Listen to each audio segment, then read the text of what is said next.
미국 못 믿겠다는 이란. 한국에 도와달라 요청. 중동 지역에서 가장 많은 코로나19 확진자가 나온 이란이 미국의 인도적 지원을 거부하고 한국에 도움을 요청했습니다. 지난 22일 트럼프 대통령은 백악관에서 열린 코로나19 관련 기자회견에서 북한, 이란 등과 관련해 우리는 다른 나라들을 돕는 데 열려 있다며 코로나19의 심각성을 고려해 이들에 대해 인도적 지원 의사가 있음을 내비쳤습니다.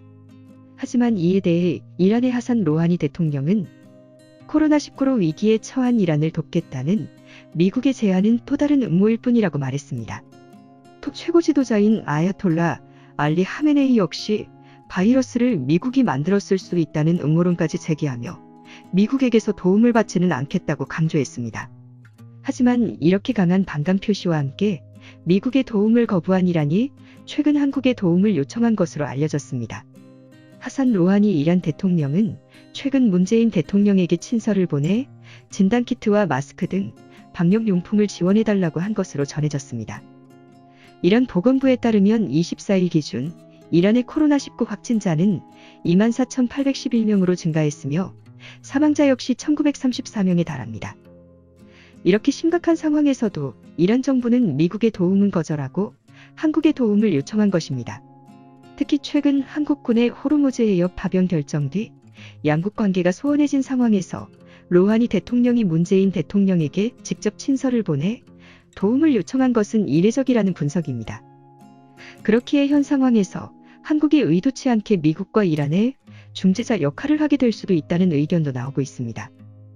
원래 미국과 이란의 중간 역할을 하고 싶던 나라는 일본이었습니다. 미국과 이란의 대립이 심화되던 지난해 6월 일본의 아베 총리는 자국의 이익을 위해 직접 이란까지 건너가 갈등을 중재하려고 노력했습니다. 하지만 아베가 이란을 방문하고 있는 시점에 자국의 유조선까지 피격당하며 체면을 구겼으며 이란 최고 지도자 하메네이가 아베 총리의 대화 제안을 딱 잘라 거절해버려 아무런 성과 없이 돌아와야 했던 아픈 기억이 있습니다. 이런 배경에서 코로나19로 위태로운 이란의 도움 요청을 한국 정부가 어느 정도라도 수용하고 도움을 준다면 이란의 한국에 대한 신뢰도는 매우 상승해 이란과 다른 나라들과의 대화 창구 역할이 가능할 수도 있어 보입니다. 현재 한국의 코로나19 대처 능력은 전 세계의 찬사를 받고 있으며 한국이 만드는 진단키트 역시 그 우수성을 인정받고 있습니다. 이란 역시 이런 상황을 알고 한국을 콕 집어 지원 요청을 한 것으로 보입니다. 한편 이란에 대한 지원은 미국의 제재 정책에 의해 막혀 있는 상황입니다. 한국 정부는 이란에 대한 인도적 지원을 검토 중에 있지만 미국의 제재망을 어떻게 우회할지 고민하고 있는 것으로 알려졌습니다. 인도적인 차원에서의 지원인 만큼 미국과의 원만한 협의를 통해 이란에 대한 지원이 순조롭게 이어졌으면 하는 생각이 듭니다.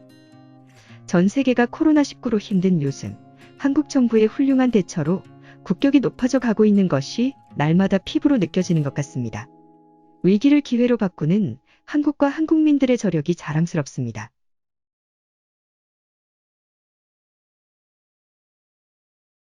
구독과 좋아요, 알림 설정 부탁드립니다.